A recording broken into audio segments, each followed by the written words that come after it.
Hello traders, how are you? कैसे हैं आप लोग? दोस्तों, आज हम लोग अपनी एनालिसिस पे चल रहे हैं और देखेंगे कि कहाँ कहाँ पे ट्रेडिंग अपॉर्चुनिटीज़ हैं। प्राइस एक्शन को समझेंगे हम लोग। और जैसा कि आप देख पा रहे हो कि पहला ये लेवल आपका रेजिस्टेंस का था और रेजिस्टेंस तोड़ के प्राइजेस आपके ऊपर गए और वापस इसी लेवल पे यहाँ पे देखो, यहाँ पे इसने सपोर्ट लिया। तो हम ये बोल सकते हैं कि resistance become support, simple classical technical analysis pattern है। और यही पैटर्न काम करते हैं। आप लोग इधर उधर नए नए कॉन्सेप्ट्स के पीछे भागते रहते हैं और आपको ये नहीं पता कि जितना आप सिंपल रखोगे उतना ही सिंपल आपको पैसे मिलेंगे। बस ये है कि जितने आप प्रैक्टिस करोगे उतने ही आपको ये पता रहेगा कि कौन सा सपोर्ट स्ट्रांग है, कौन सा रेजिस्टेंस स्ट्रांग है और कहाँ पे पैसा बनेगा। तो यहाँ पे देखो, पहले इसने सपोर्ट लिया। सपोर्ट लेने के बाद यहाँ पे इसने एक बुलिश कैंडल बनाया और एक बहुत अच्छा मूवमेंट दिया। तो ये बात कंफर्म है शॉर्ट टर्म के लिए कि जब तक ये 837 या मैं राउंड फिगर में अगर इस वाले रीसेंट स्विंग लो को भी अगर मैं कंसिडर करूं तो 1.0800 के नीचे जब तक यूरो यूएसडी क्लोज नहीं होता, इसके अंदर सेलिंग प्रेशर नहीं आएगा। ये ऊपर आपका 1.100 और 1.1050 तक जाने की ताकत रखता है। लेकिन अगर किसी भी कारण की वजह से, चाहे डॉलर इंडेक्स की मूवमेंट की वजह से या डॉलर में फंडामेंटल पॉजिटिव चेंज आने की वजह से, अगर ये नीचे 800 के नीचे जाता है तो इसका नेक्स्ट सपोर्ट 750 है। इसका नेक्स्ट सपोर्ट 750 है। अब यहाँ पे आपको ट्रेड कैसे करना चाहिए? जनरली ऐसी सिचुएशन के अंदर मैं तो ट्रेड हमेशा पुल बैक पे करता हूँ। ये सपोज मान के चलो 850 आ गया तो यहाँ पे बाय कर लिया, तो उससे क्या होगा, स्टॉप लॉस आपका नजदीक होगा। ठीक है। दूसरा, आप चाहो तो यहाँ पर भी बाय कर सकते हो।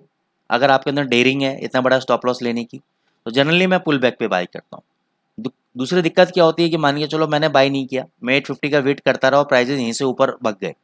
तो अगर भग गए तो भग गए, या तो मैं ब्रेकआउट पे बाय करूंगा, या ब्रेकआउट ऊपर आने के बाद अगर दोबारा पुल बैक देगा थोड़ा बहुत तो यहीं पे इसी लेवल पे बाय कर लूंगा। तो बहुत सारे सिनेरियोज होते हैं, ठीक है ना, बहुत सारे तरीके होते हैं काम करने के। तो जब आप हमारी एडवांस क्लासेस में ज्वाइन करेंगे कभी, तो मैं आपको सारे सिनेरियोज बताऊंगा। अब दूसरी दिक्कत क्या है, प्रॉब्लम क्या है, एग्जैक्ट ट्रेडर की प्रॉब्लम समझ लो। अगर ये समझ गया तो काम सॉल्व हो जाएगा। मेरे को आप लोग कमेंट बॉक्स पे बताना, कमेंट करके, कि मान के चलो 800 का आपका स्टॉप लॉस कट गया और next support level, strong support level आपका 750 आ रहा है।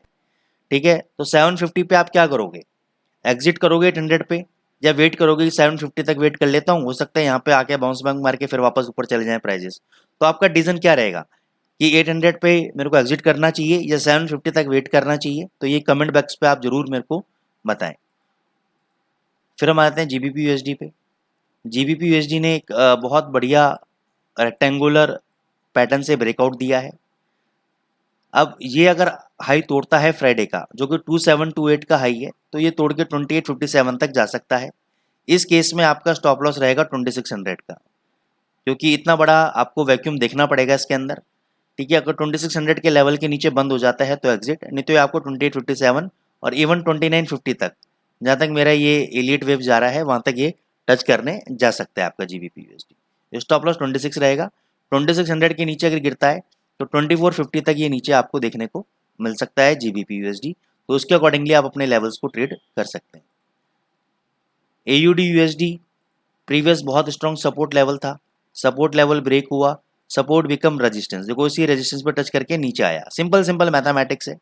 अगर ये लेवल टूटता है अब 6673 का, तो ये प्रीवियस हाईस तक जाएगा।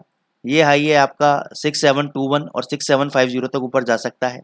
अगर ये हाई नहीं टूटता है 6673 का, तो ये वापस 6600 तक के लेवल को टच करने नीचे आ सकता है। तो आपको ट्रेड अकॉर्डिंगली बनाना पड़ेगा, समझना पड़ेगा। मैं लेवल्स इसलिए आज आपको buying, exact buying selling level नहीं दे रहा हूँ, ताकि आप लोग इस एनालिसिस से सीखो और देखो कि ये लेवल्स कैसे काम करते हैं। हो सकता है कि कुछ लोग 6673 ब्रेकआउट के ऊपर बाय करें, कुछ लोग अभी यहाँ पे शॉर्ट कर दें और ये स्टॉप लॉस रखें। तो कुछ भी ट्रेडिंग प्रोबेबिलिटीज बन सकती है। तो ये आपके सीखने का समय है और खुद इस चीज को लिख लो, एनालिसिस कर लो कि आज क्या होता है, आज ये लेवल टूटता है या ऐसे नीचे आता है। तो आपको समझ में आएगा कि अगली बार अगर ऐसा पैटर्न बनेगा तो क्या होगा। तो ये सिर्फ आज एक लर्निंग वीडियो है, एनालिसिस से ज्यादा कि आप ताकि सीखें। गोल्ड आपके एक इंटरमीडिएट रेजिस्टेंस 1920 के आसपास से टर्न अराउंड हुआ है।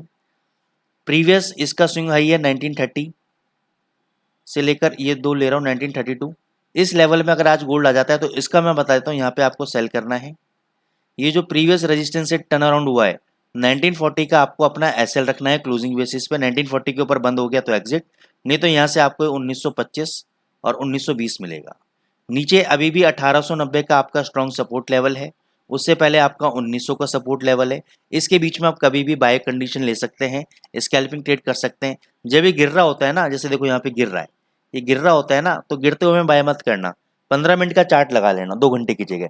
15 मिनट में जब लगता है कि एक दो कैंडल अगर रुक रही है, बाय की सस्टेन कर रही है, तब स्कैल्पिंग के लिए बाय ट्रेड लेना। ठीक है। लोग क्या करते हैं, गिर रहा है गिर रहा है गिर रहा है, लोग बाइंग करते रहते हैं कि अब थोड़ा सा बाउंस बैक देगा, वो और गिरता रहता है और गिरता रहता है। तो ये कभी भी नोट कर लेना आप। ठीक है।